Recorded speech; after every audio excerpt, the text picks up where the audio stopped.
Did the women's encampment have any impact on nuclear policy?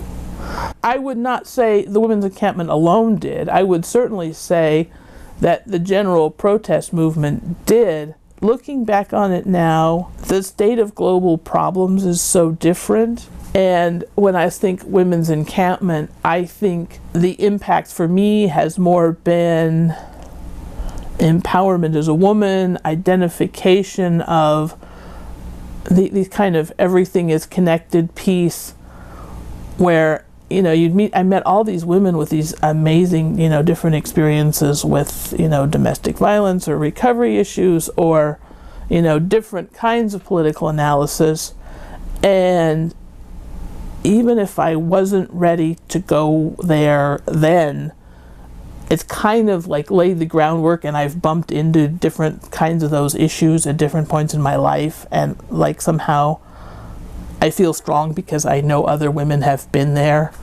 As far as changing nuclear policy, yeah, you know, they did eventually they did of course deploy the missiles to Europe, and then they withdrew them. And did they withdraw them because of peace camp? Well, no, they withdrew them because the Soviet Union fell apart and the American, you know, geopolitical force structure changed, and they were kind of irrelevant. But that's also, you know, there's 20 different things. If you changed one of them, history would be different. So I think it mattered. For me, it mattered as a way of articulating that, you know, if you're in Europe, your perspective about this stuff is way different than it is in the US. And it's different militarily, it's different in trade terms. And so for us, for the US, it's like, oh, let's just draw the line far away, and, you know, we don't care about these other people, and these other people are sort of asserting their, hey, we're still here in this picture. And so in that way, I think it was important that people were speaking out in the US and trying to raise the issue. The American public, you know, do they want to know about scary-haired women and, you know, nuclear annihilation? No, they want to go to Walmart and buy an Xbox. But did we specifically get Ronald Reagan to stop doing anything? I don't know. I don't know if we would have heard if we did. You know, like, did he wake up one morning and go, I really can't do anything with that base in New York because it's all infested with those crazy peace camp women? Maybe, I don't know. We wouldn't necessarily hear that kind of stuff, you know. Some like Pentagon flack is going to write their memoirs, and they're going to say something about, yeah, we couldn't do this or that because we knew that this base had all these protesters and maybe this other base had all these protesters, you know?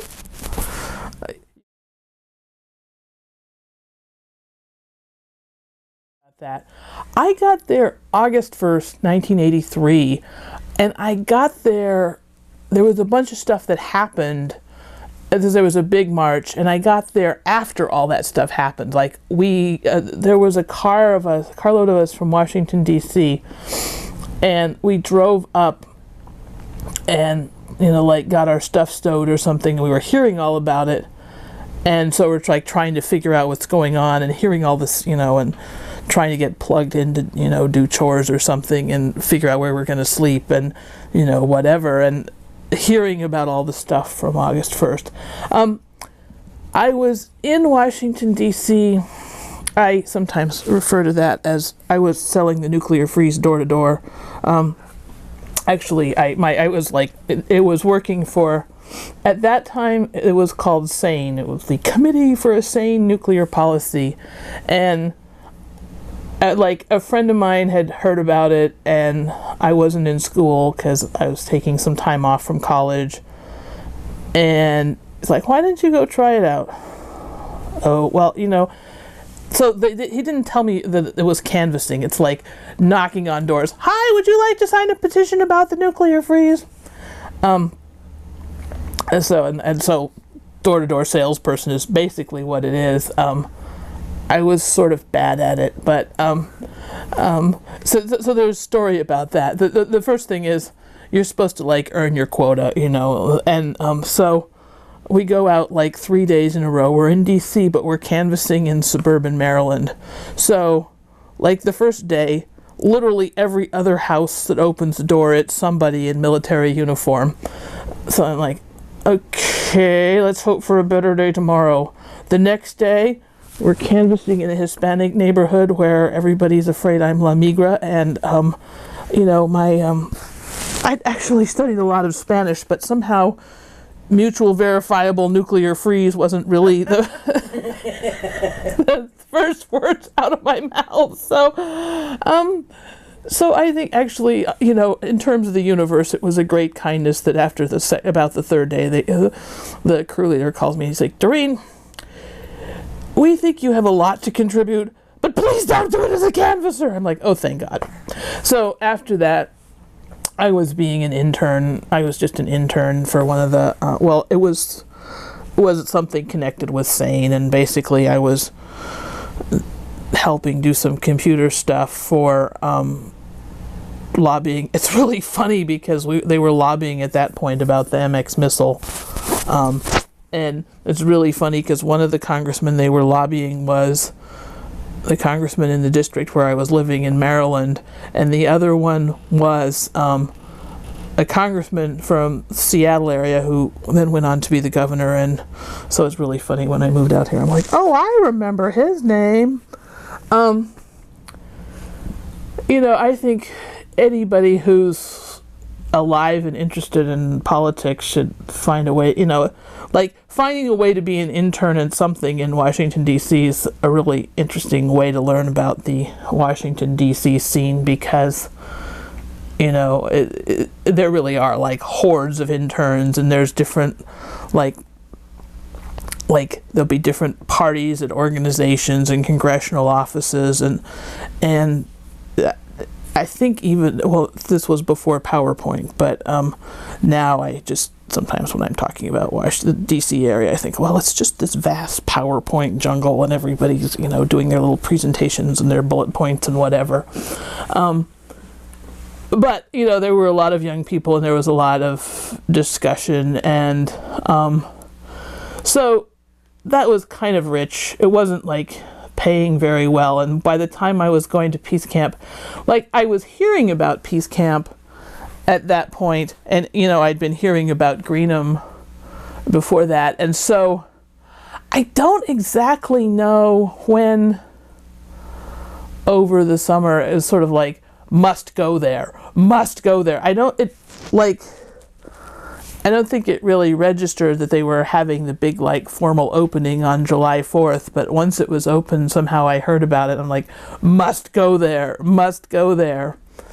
And I don't remember how long I stayed the first time. I don't think it was that long, because I think I did go back to DC. But I was there off and on for that fall. Now let's see what happened. Yeah, I was there off and on that fall, and then I went back to school in the spring. And then I was there summer of '84,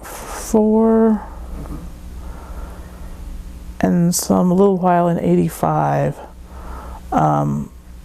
Yeah, so I was there actually, I think I was there kind of quite a bit in the fall of '83, because there was the Peace Camp demos, and then in October there was a big national set of demos about the Euro missiles, and that's okay.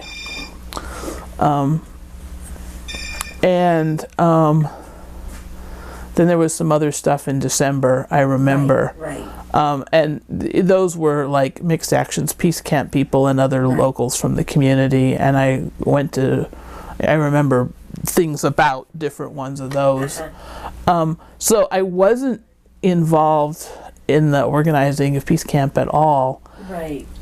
So tell us though, okay, so you got there, and Waterloo, the Waterloo 54 had just been arrested, right? Right. Yeah, that was, yeah. And Did you participate in the August 1st action? No, because we got there. That also happened. We got there like late in the afternoon on the 1st, and so Okay, so people were starting to come back. people were coming back, and yeah, the people were upset, and there were different rumors, and Hundreds of people had been arrested. yeah, well, and then because it's peace camp and it's out in the country, there's always the rumors of drunken guys coming by to do violence or something. I just remember, I don't know why I signed up. They're like, okay, we need you to sign up for chores, and I couldn't deal with cooking. I'm like, okay, give me a radio, I'll be security or something. And so it kind of cracks. Tell us about, all right, so did you get a little security training? Not very much. I don't remember. I mean, it's really funny because recently I was reading Kate Clinton. She has a book and she has an essay about going to Michigan, and she says something about the women who do security at these things, they have a little thing about authority and a natural affinity for two-way radios, and I just cracked up. I'm like, okay, oldest child complex here, yes. It just cracked me up. So, yeah, it's true. And I mean, it's funny because I've actually done security for other things too, but, so, I don't remember that they gave us too much training, except this is how to use the radios, and, here's some flashlights and call us if you have any problems. And so I don't even remember, mostly we just sat around and talked. And I think some of the time I was working at the parking lot, and so if people showed up, we'd, help. There was some kind of a barrier, and we'd move the barrier and let them go in, or but and it got quiet and there were cats around, and some of the time it was just pleasant, but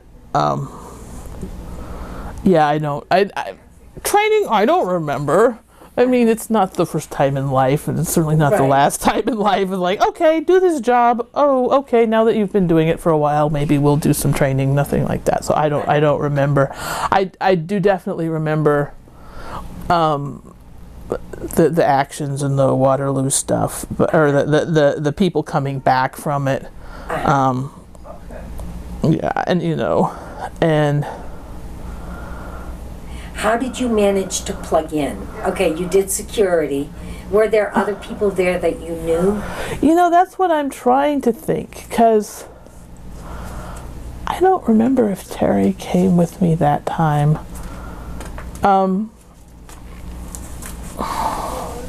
There were a few people I knew, but I'm trying to remember. My college roommate Sarah was there some of the time, and she had a different partner, Diane. I think Diane came too. I don't know, I think I was just kind of cooperative, and I'd show up at the meetings and they'd say we need this or this or this, and somehow security seemed easier to deal with than trash or compost, but I remember doing some of that too. So it wasn't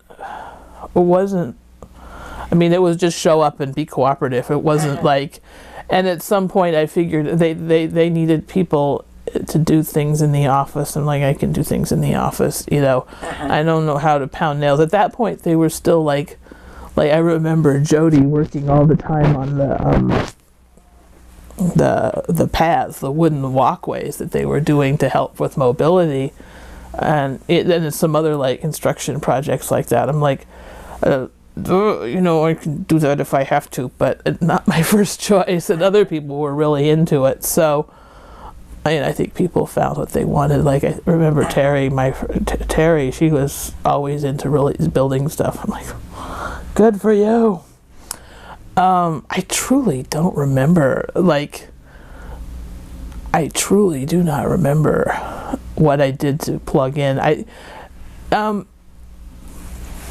There were and there were meetings. I mean, because of all the stuff that was going on, there were meetings, and you'd sort of figure out who was making sense and who seemed like someone I could relate to, and than, when you're eating dinner or talking or something. So it's just kind of like that. I don't know, it's just kind of jump in. Had you already had, lots of experience with feminist process and consensus? Oh, that's an interesting question. I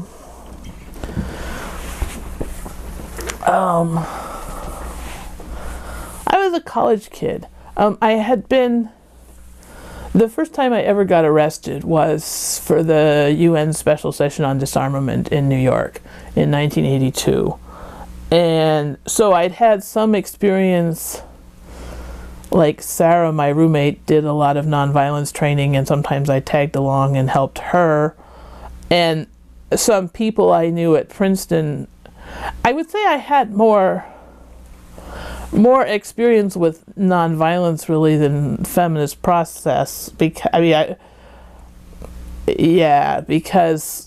done the UN thing, and then there was one other demo in New York Sarah and I went to with a bunch of people and got arrested. And I'd had some friends at Princeton who got arrested and made the traffic court judge listen to 4 hours of testimony about international law, which was there was a couple of very funny moments in that trial. It was like, so that's a whole nother story. But it wasn't really, like, the people who did those actions, they weren't really process junkies. They were like, let's get it done. And like campus political activism,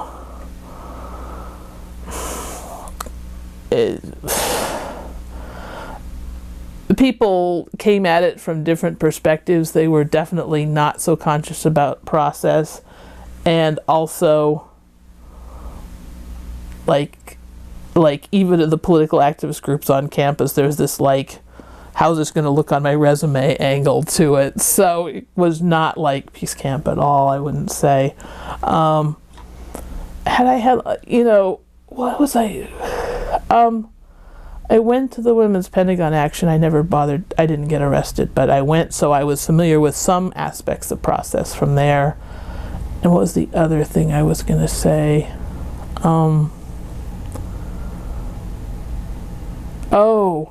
When I was living in Washington, D.C., one of the things I did was go help lay out for Off Our Backs. I was like, these were cool. And so when you show up and do layout, you just show up and do layout and, proofread and do whatever, and you're not really connected with the process so much, but a little bit. So, I don't know how to answer that, because, Well, I think you have.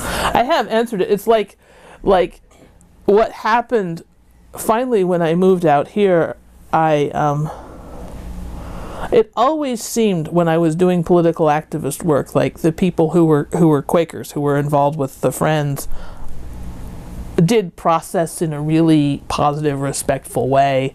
And so one of the things that finally happened when I moved out here was I lived somewhere where you could get to Quaker meeting on a bus, and I got really involved with Quakers. And so they're really good at process. And sometimes I can kind of, like, I'll be in different groups and I just like watch how people deal with process, and sometimes it's good and sometimes it's like, okay, let's back up a little bit. So yeah, how does peace camp carry over in the rest of your life? Go ahead. Yes. Exactly. Did you guys already talk about, I'm sorry, when I left, your first impression of the camp? Do you have any memory or anything that stands out, like when you first hit the American flags? Tell us. Well,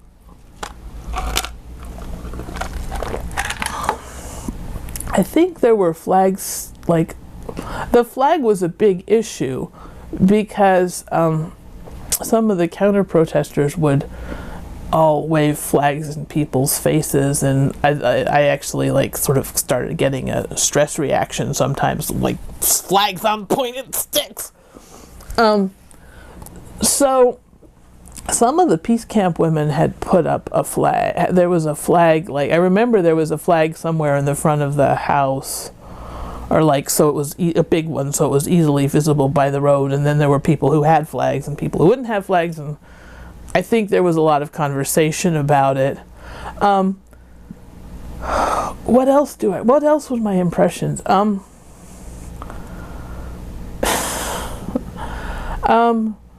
We'd been driving for 8 hours, so I was really glad to just stop. I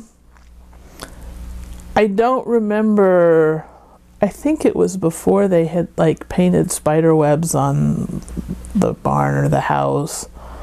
I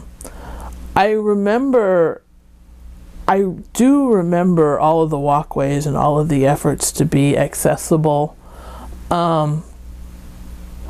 And at that point there were lots of people on the land, so like camping areas were kind of clearly laid out, and the parking lot was pretty clearly laid out, and the like food and eating area.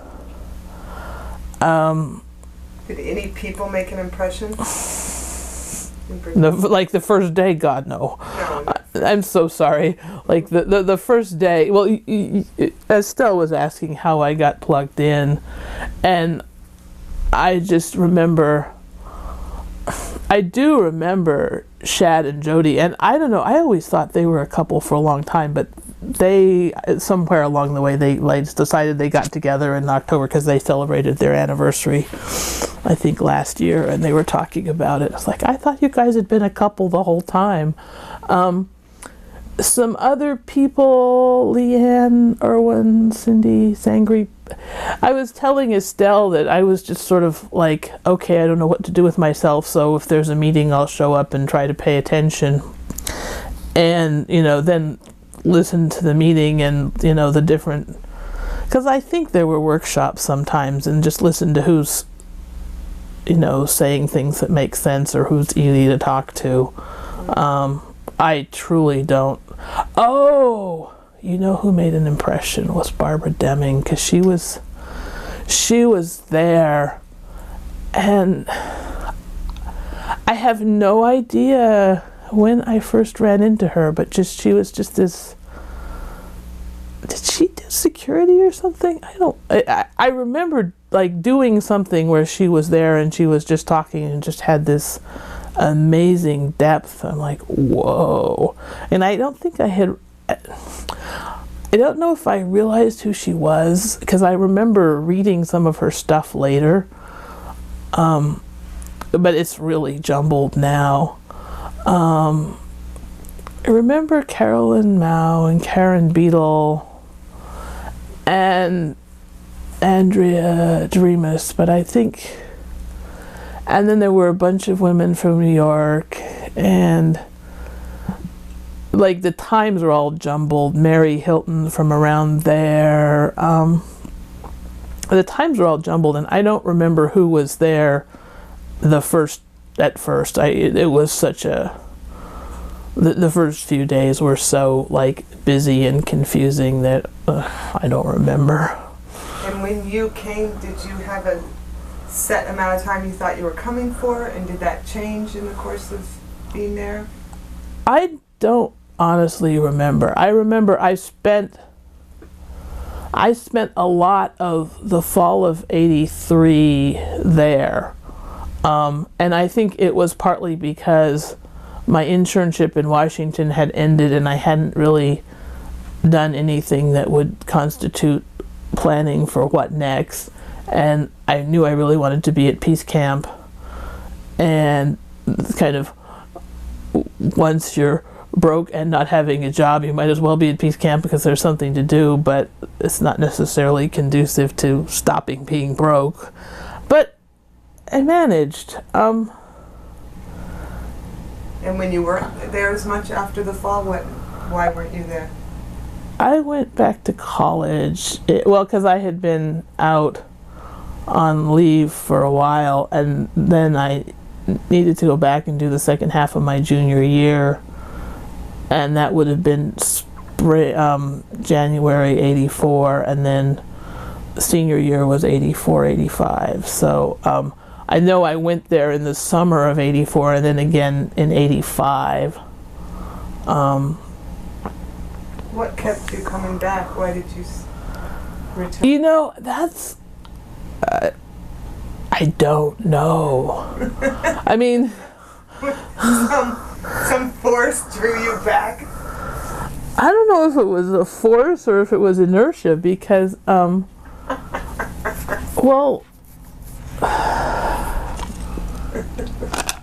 And that's what the last time stuff. Terry was coming and going, and she was there, and we would spend a lot of time together, but she was... I forget if she was in school or working. She was still, I think when she was not at Peace Camp, she was living at home with her parents in Olean, New York, which I still don't even know where it is. It's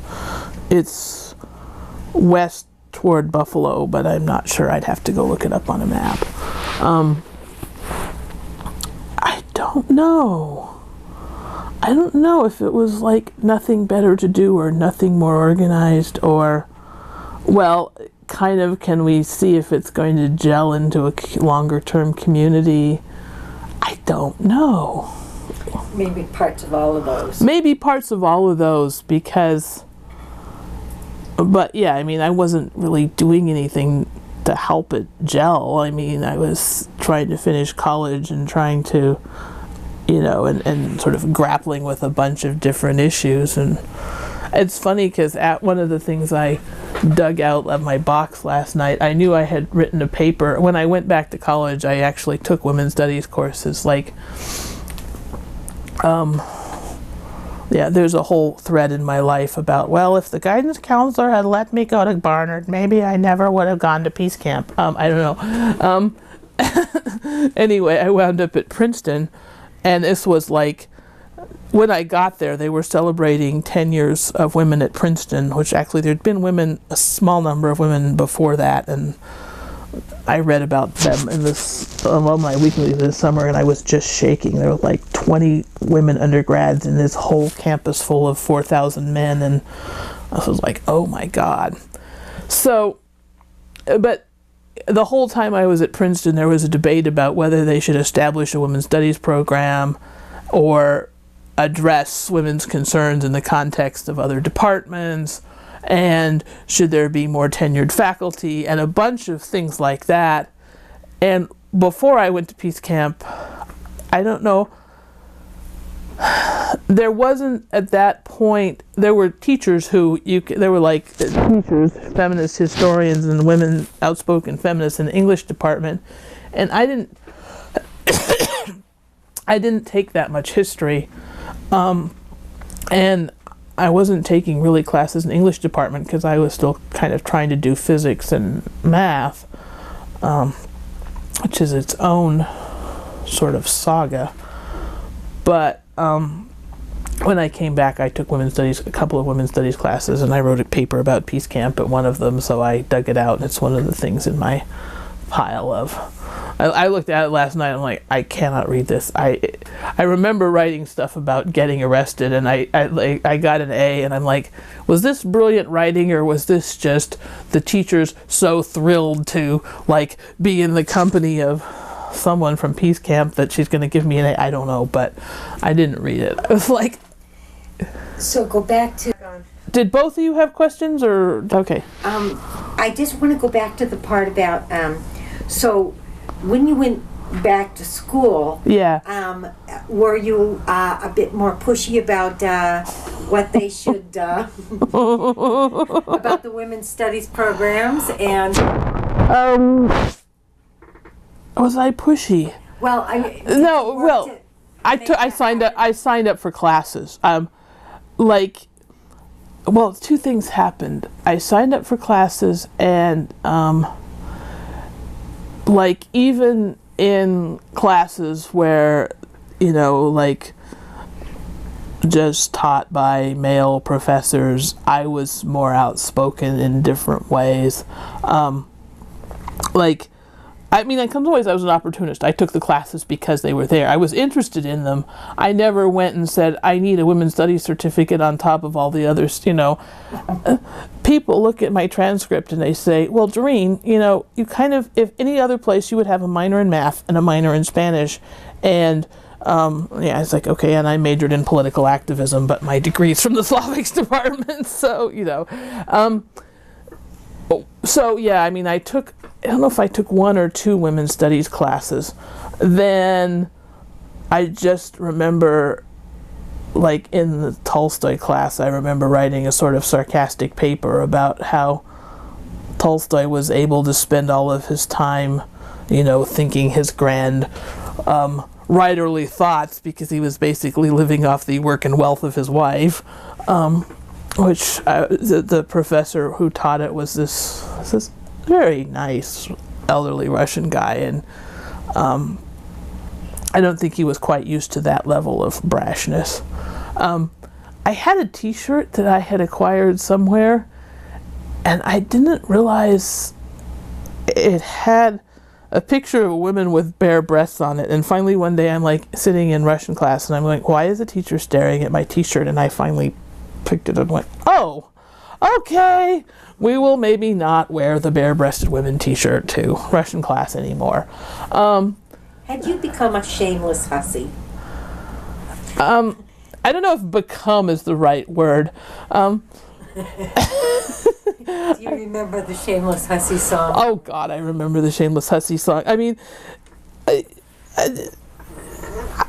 don't know. I mean, my, like, mismatch with what the cultural definition of what you're supposed to be for female has been so bad my whole life that when I was in high school, you know, it's just this, like, one thing after another. Like, I completely forgot about this, but a friend reminded me, when we were in 9th grade, the girls had to take home ec and the boys had to take shop. This was before people really, it wasn't before Title IX, but it was before people put their brains around what it meant.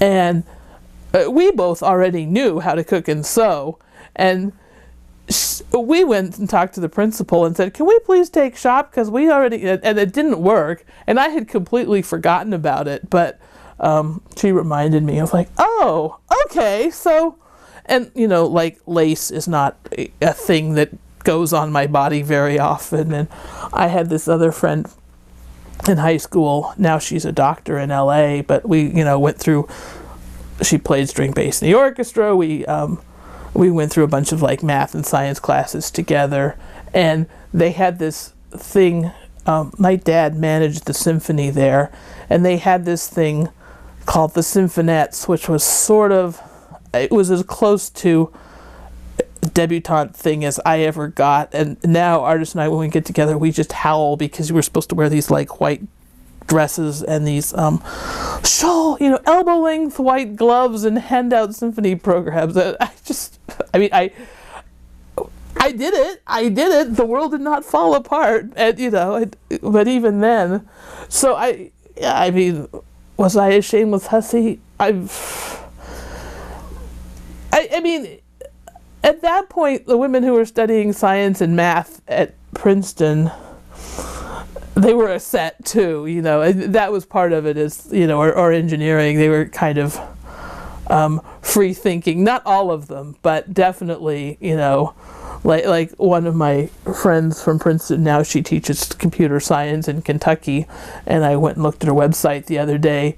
Her picture, her, like, picture, her faculty picture on her website, she does contra dances, and for some reason she has her face painted blue and her head shaved really short, I think on one side, not the other, and so you clearly got this graying hair shaved really close to this blue face. I'm like, okay, so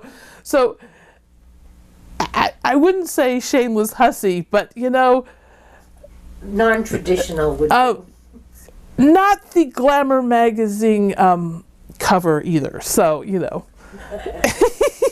So yeah. So yeah, I don't know if I'd exactly become a shameless hussy. So, but and back to your question about, was I more outspoken?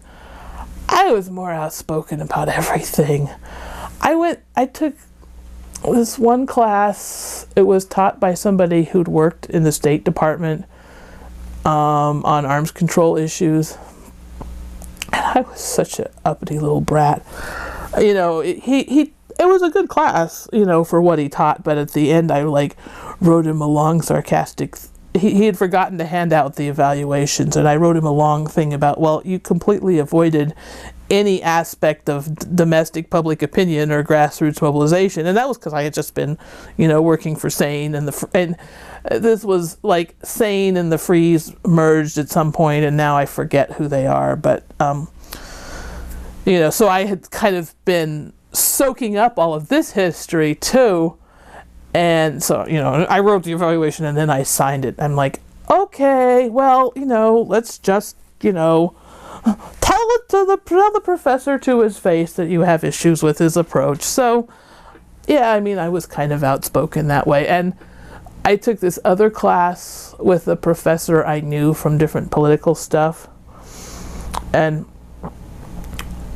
so it was this funny class because it fulfilled the distribution requirement for the engineering school, so there were a lot of engineers in it, and then there were different politics junkies, and it you know, you could get, it fulfilled requirements for enough different programs that you could get this really interesting mix of people who were kind of, some of them were kind of propeller heads and others were kind of policy wonks, and so so I go, you know, at the end of the class, the teacher says, you know, schedule a conference. I go schedule my conference. He's like, well, you know, you kind of didn't write a great paper, but you asked so many questions in class that pretty much everybody that was in your section wrote got their paper topics out of your questions. I'm like, okay, well, I'd be happy to like learn to write a better paper. And he's like, no, you're fine. So I don't know that I was, sometimes I'm more outspoken than others, but I don't know if there was ever, you know, and different things I suppose make me more outspoken at some times, but yeah, I think the experience had some impact. So when was the last time you were physically at the Peace Camp or Peace Camp Land? 85. I got arrested at a demo.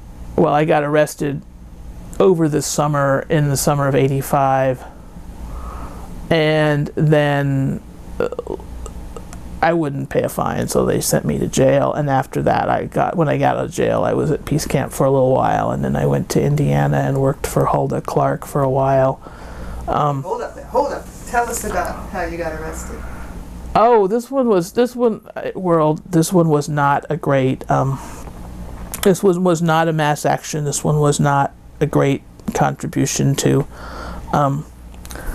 the cause of peace. This one was, I don't know why someone decided we should take a souvenir on a day when there was already an action and the base was already kind of crawling with people, and I got arrested for a sign. So, you know, it's like, guys. What did the sign say? Oh, it was one of the glow-in-the-dark signs that said, you know, one of the big ones that says, you know, it's a whole paragraph about the National Security Act and warning this is dangerous and you're trespassing. And I don't remember there were dozens, you know, it was the same sign that was all around the base. And so I got arrested. Tell us, how did you come to do the action? Give us, like you're telling us a story. Were you doing it alone or with? Well, I was doing it with somebody I had driven up with from Princeton. Now, why the heck was I? Oh, was I still? Well, I must have come to Peace Camp kind of after graduation, except it wasn't right after graduation, because it was in like July 1st, I think, because my court date was on my birthday. That was one of I had to go to court on my birthday ones.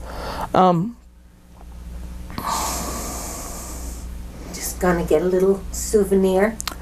It was like I say, world, you know, there's lots of good reasons to get arrested. This was maybe not the most, well, you know, your intention hadn't been to get arrested. Oh, no. But you know, We're having an auction, so I can't remember why you went to get the sign. there was an auction. But we were accumulating items for an auction, maybe. Some other. I do think there was. I do think there was there was a like contribution. I forgot about that piece. That would be. There was a reason that you went and did some public spirited gesture. Right. So you had your little screwdriver or something. Yeah, it's pliers. I think I still have the evidence pliers. How? You left the house, you walked where? The blow by blow. No, it was this friend of Linda's from Princeton. We had ridden up with her in the car, and we were out early in the morning just driving around the base for some reason, and then we stopped, and she stayed in the car, and I'm the one who got arrested. So because somebody came by and saw you and called it in, right? Yeah. So, you know. Yeah. And you were at the scene and they picked you up and... Yeah, come on. I'm not really good at, like, vanishing in covert stuff, you know, like, so, you know, it was... Somebody in a truck, I think. Yeah. It seems to me came by and so there was... Didn't they kind of block... Did they block her car from moving, or... Well, there was... held you there? Yeah, there was a... I don't remember. I think there was a hill, and if I'd gone further into the hill, you couldn't have seen it, but, you know. Okay, world. So that was that. The public spirited contribution to the auction angle I had forgotten about. I had forgotten. We were accumulating things. We had a right. I should have. There was a quilt too. We were raffling some things or something. Oh, see, I told. To make money. There was something about trying to pull together some money, probably. But okay. I should have left that part of the contribution to somebody who was better at it, because I mean there were people who were my thing to do. You ended up going to jail. Yeah, but I mean that was weird because we want to hear about that experience too. What, the going to jail part? Yeah. Okay. Well, you know, that one was weird because like it didn't have the wit to just consult with an attorney. I mean, now I know it's probably the sort of thing that if I'd shown the least bit of contrition about, they would have made me pay a fine and let me go. Because I mean, that's the thing about civil disobedience. A lot of times they don't, you know, sometimes there's a point to getting arrested, and sometimes at a certain point they don't want to deal with you. So that's another whole like set about theory about civil disobedience. But so yeah, went to court on, I think was that the one where I went to court on my birthday? That one, I went to court on my birthday. They made me post bond, and my court date was in October. No. Was it in October? Yes, it was in October. And somebody from the prosecutor's office called me up before that, like before the October date. And now thinking about the conversation, I realized that, you know, if he'd been having that conversation with a lawyer instead of with me, they might have figured out that they should just, you know, this wasn't like a massive crime wave and, you know, whatever. But I just went to jail and, you know, told the judge, yeah, you know, I did this. I think that one of the things I dug up is the statement I wrote for the judge. And the judge, or there was a magistrate, it wasn't even a judge, and he listened to the statement and said, okay, 30 days in jail. And I was by myself, so it was different from some of the other jail experiences. How was it?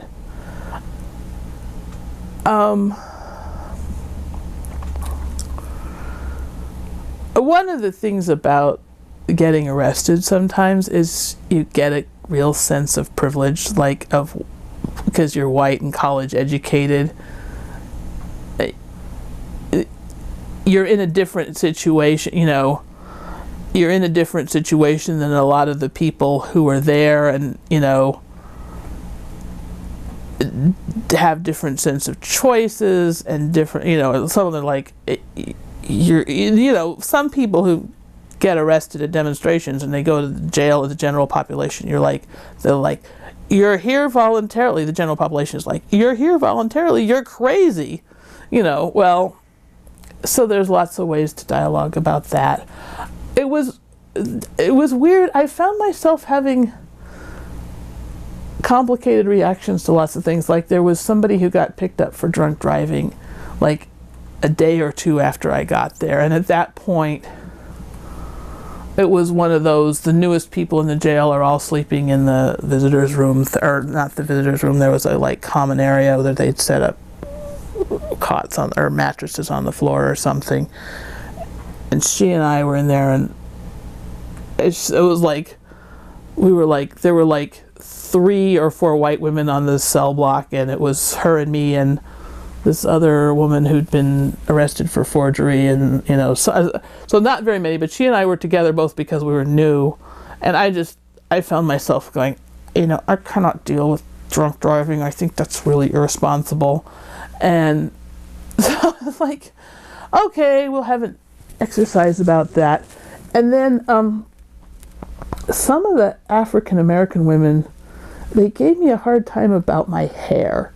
My hair was probably as long as it is now. I think I was maybe wearing it in 2 or 4 braids instead of 1, but they give me a hard time about my hair everywhere. So at a certain point, I just made a point of making sure I combed it in where I was sleeping and not like out, and other people did, different things with their hair. I was like, I'll just... Jail was weird because like there were lights on all night, so I don't know how I wound up with something to read, but I do remember staying up and reading way into the night a couple of times. I remember there was this teacher from the education program who called me in for tutoring because she was so interested in hearing about the peace camp. I'm like, okay, but there's a few people here who, probably need to learn and read and write. So I remember that. And so what happened was the sentence was 30 days. I was in jail in Rochester for 15 days, and then they moved me to Oswego, which I when I was going through the mail, my letters last night, I noticed there were some other people who spent time in Oswego jail, because I think that's just the Federal Bureau of Prisons contracts out with local jails. I mean, they still do that. And Oswego, well, I had my own cell for a while in Rochester, and then in Oswego I definitely had my own cell. Actually, the Oswego jail was, comparatively nicer. It had big windows, and the cells were a little bigger, and there was a rec room, and there weren't that many women, and I think they segregated the federal ones from the other population because I don't remember. I remember there were 3 or 4 women on the floor on that block, but I remember that one was somebody who'd worked at a nuclear power plant, and I don't remember what her situation was. But it was, I don't know, it's so weird because it's like you give me a light where I can read all night, and it was calm. Like, I think they were a little worried. They were like, are you sure you don't want to be in segregation? I'm like, no, I'd rather be in general population. And it worked out fine.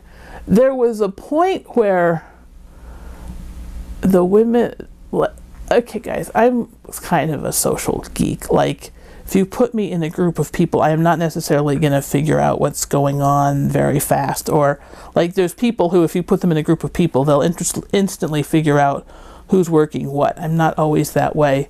But one morning, some of the women on the cell block in Rochester, they had a mini rebellion, and I realized it was somehow for my benefit. They were upset about the food, which, it was eggs. It was terrible. I mean, it was but there was an aspect that I figured out. They were clearly standing up for themselves for my benefit, and I was like, you go. So, but you can, so it was different being alone, but but I don't know, sometimes I think that's okay. Like, it meant I had more direct experience with the rest of the jail life, which, is good and bad. Can you talk about in your experience, your perception, what the difference between 83, 84, and 85 were? Were there characteristic differences between those 3 years? Yeah. How would you describe them? That's an interesting, 83 was just so big. And so when you're supporting that many women on the land, and you're thinking about food and place to go to the bathroom and shower and all of that, there's just some logistical things you have to think of. I'm trying to draw a distinction between 84 and 85, and I'm not really getting there. I think when people came and stayed longer, it was harder in some ways because there were fewer people and there's the same amount of some of the disagreeable work to do. You still need to firewood, compost, trash, still got to do that. Wash the dishes, sorry, we still, nobody's invented the self-cleaning house. And, maybe Peace Camp wouldn't be the most likely place to come up with the self-cleaning house because people are too afraid of technology. But, on the other hand, the dishes needed to get done. The dishes needed to get done. We had, we needed to keep the rodents at bay and, all that stuff. I think there was a smaller number of women, and there were some who just stopped through and visited for the day. But the ones who were there was more possible to kind of get to know them and interact over time than when everything is so huge. So be the first things that come to mind. I don't know, I might think of more stuff, but do you have any rat stories? No. Okay. I don't. You mentioned the rodents, and so I remember them coming up, and I remember people complaining about them, and some of the cats were good at dealing with rodents, and some of them were kind of blasé, just feed us our cat kibble, and I don't my parents. The attic in my parents' house had mice sometimes in Montana, and I think I remember hearing mice a couple times, but seeing seeing mice in bad light.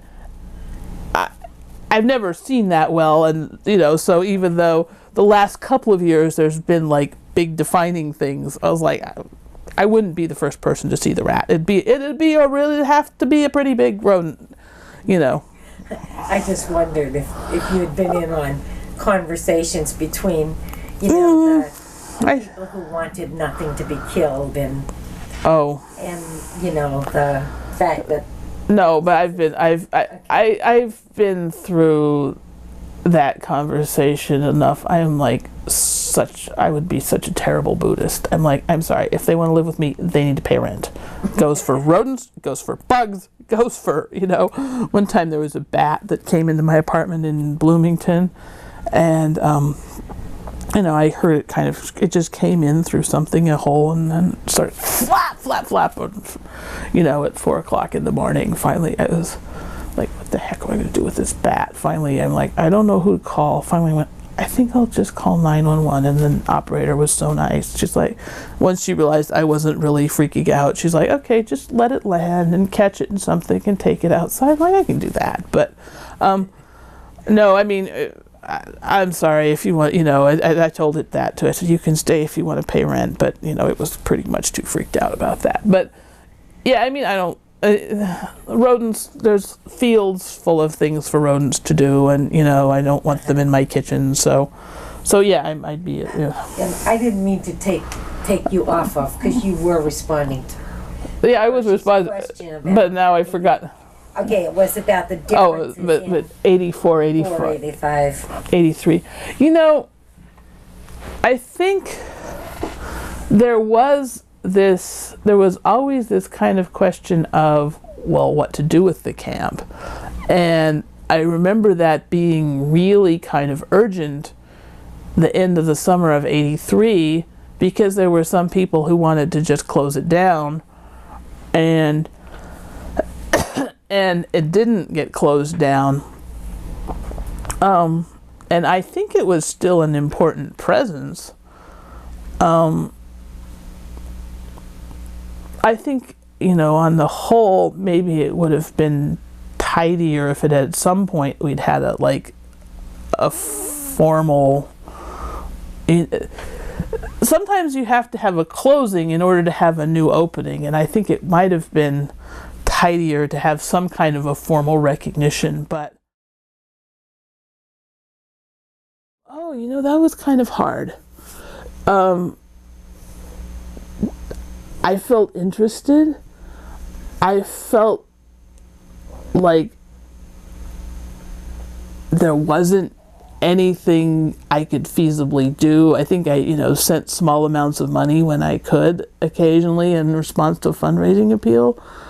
But I've lived out here since '92, and before that I lived in Indiana. Excuse me. And so I was interested, if I'd run into Shad and Jody at the right times, maybe, I don't know, or because we run into, it's really funny, we run into each other 2 or 3 times a year. But yeah, I felt kind of like theoretically I'd like to do more, but I just can't, so, and I felt kind of humble about that, because well, at the same time, life moves on, and you get you get involved, and other things come up, and I've had different jobs where I have to just spend a lot of time doing reading and self-training for that, and and other things happen in life, and oops, well, yeah, here it is, back in my life again. So, was there a point at which it was no longer peace camp to you, that it had changed such when they had a discussion about changing it to peace land, or were you not really connected to? I wasn't really connected to that discussion. I sort of to me, it kind of didn't matter, peace camp, peace land. It's still this big hunk of property, and if you have any sense of the logistics of managing in rural upstate New York, I was that was what came to my mind, no matter whether you called it peace camp or peace land or what. I'm who's gonna come, who's gonna greet visitors, what's their presence? I don't have time to think about it. So there was a continuum, some kind of continuum. And I would get little bits Linda and I were in touch, and Linda's in touch with Estelle, and so Linda would tell me stuff. Yeah. But it wasn't ever okay, I must, it wasn't the first summer, must go there. It was, after that, it wasn't, I must do something about it. So, it's what it is, It's kind of fun to be part of the grapevine and get a little... That's the thing. It's I really liked getting the news, and it's really funny, the other day, one of the interpreter lists I'm on sent around clipping something for the Finger Lakes Times, and I remember I remember that newspaper. I did not post that on the list, but I did think about it. So, do you ever think of yourself as a peace camp woman? Oh God, yes. Oh yeah. Oh God, yes. What is a peace camp woman? Can anybody define it? It's that's the problem, is because part of it for me is it's a bunch of knots, okay? I don't do the women's dress for success dress code very well. Sometimes I don't do like office politics very well, and partly it's because it's so different from Peace Camp, and partly is just be at a certain point I'll be like, why do I even care about these people? Which is, I mean, that's a little bit not a frame of mind you want to be in at work, because you should have work that you can at least be present at, or, you know, and I mean, I've had work where, you know, there's things to be proud of and there's also things to be mad about. So yeah, I worked for a big HMO out here for a long time, and I some of the worst stories about the way the organization does business happened to its employees. So I was like, okay, what do I do about that? You know, so you don't dress for success, you don't do office politics. What else is a Peace Camp woman? I think there's also a kind of forthrightness, a kind of way of articulating, to me, and I don't know if this is only Peace Camp or just who I am, it is a way of trying to articulate a point of view, even if it's a little bit sometimes quite different from what seems to be the trend of a conversation. But it's about listening and trying to be sensitive to different places people are coming from, different cultures, different backgrounds. One of the things I did when I was in Indiana, I got like really tired of everybody at Peace Camp saying, we'd really like it if more women of color would participate. And I thought, well, this is really silly. I personally don't know what women of, you know, I'm not even going to assume women of color relate to the Peace Camp. So one of the things I did was go join the NAACP in Bloomington. And that turned out to be a cultural exercise, because first of all, there were quite a few people who had military service and were darn proud of it, thank you very much, and didn't have the same, you know, analysis of what the military does or doesn't do in the world. And so you have to find ways to converse about that. You know, and I think that was good also for just getting to know a spectrum of people, and, you know, because and I, you know, once, because I do language stuff, you meet people from different cultures with different issues in their lives, and so there is an attention thing. And like I say, I don't know if that's Peace Camp, I don't know if that's like being female and being you know, supposed to listen anyway, or if it's the like same like visceral desire for diversity that made me, you know, run away from home to go to college 2,000 miles from Montana in the first place. So I don't know how to answer that question.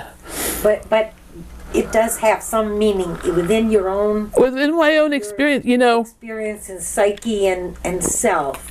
There's some kind of importance. Right. Yes, yes, there is. Like at the Friends meeting where I go, there's lots of lesbians, there's lots of people who are very outspoken politically in different ways. The ones, and there's lots of people who've been, you know, who've part of nonviolent activists or, you know, do nonviolence training. So, and of that bunch, there was a couple I would sort of consider Peace Camp women, either because they were really interested in Seneca or because there was a Puget Sound Women's Peace Camp, and some of them had connections to that. And I never...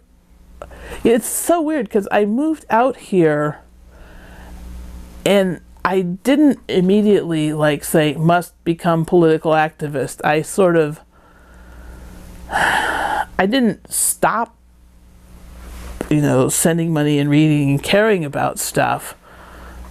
But I had a 9-to-5 job for a long time, and you know, it would be things, office politics. I'd be like, well, that meeting went really badly because the men talked all and wouldn't shut up and let the women talk, you know? It's like, yeah, okay, that makes me a peace camp woman too, you know? So,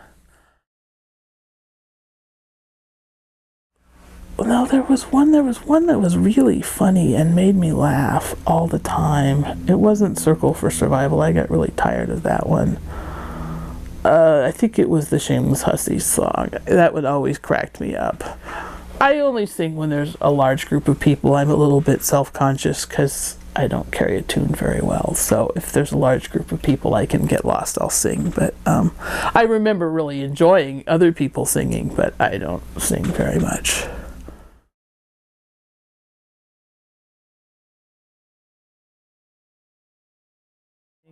One of the most annoying things about Peace Camp, well, feminist process done badly is the really sad thing sometimes. And, you know, Just an example.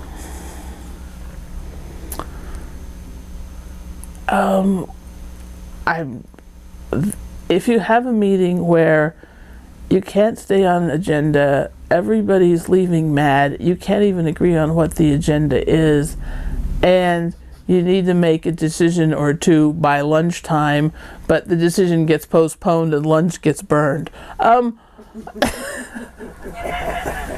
Those would all be, I mean, you can have all of those bad results without feminist process. Yeah, and everybody's got PMS, so their like psyche is just frizzed anyway. Yeah, let's do that.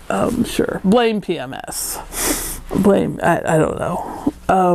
There's just like the thing with the rats and we shouldn't kill a living thing. I'm like, okay, you're telling me we shouldn't kill a living thing while you're wearing leather shoes. Let's get a grip.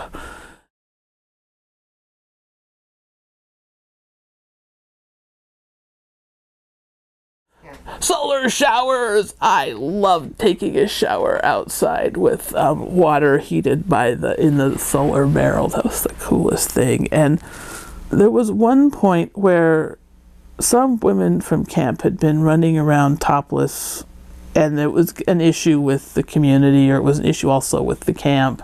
I actually usually pretty much am a shy person about dress, but I just got so exasperated with the whole conversation that I remember sitting outside all afternoon, one afternoon, topless.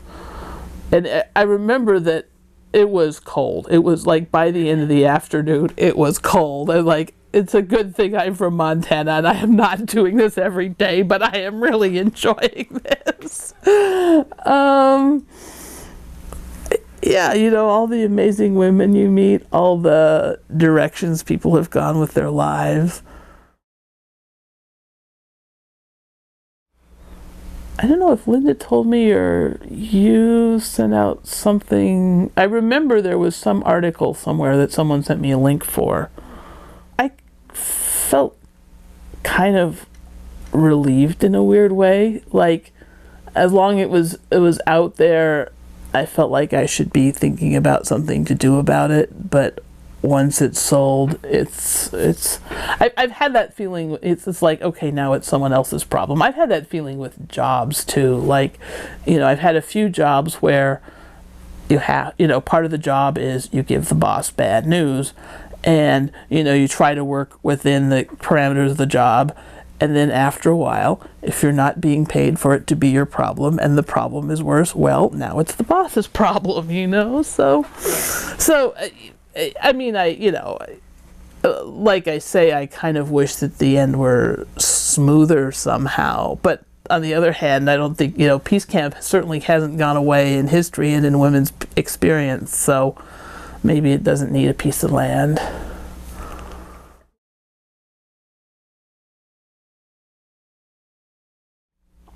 There was an action in October of '83, and I think I got detained and I didn't get sent to court. I did get sent to court in December of that year.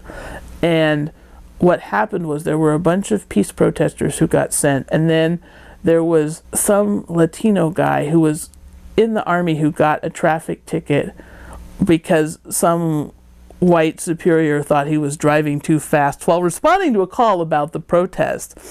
And what I remember about that, well, I remember a couple things. One is that the magistrate just listened to all of this and just immediately dismissed the traffic ticket, and everybody, all the protesters in court just applauded because we thought it was ridiculous. We thought it was bogus. I mean, even for the Army, it set new standards of bogusness as far as we could tell. But I had a button that said support your local draft resistor, and somehow somebody's one of the little stickers that people have on their military pins had fallen off, and I had just picked it up and stuck it on my support your local draft resistor button, and I wore that for a while.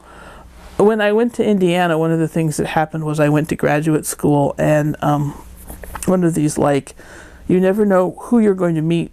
I wound up going to graduate school in this program where the Army paid, or the military paid, a lot of officers to get master's degrees too. So I'm sitting in these classes with guys from the military, and the guys from the military, I'd never talked that much about peace camp, but I had been wearing that button on a coat, and one of the guys sat behind me, and I think he snagged it one day in class.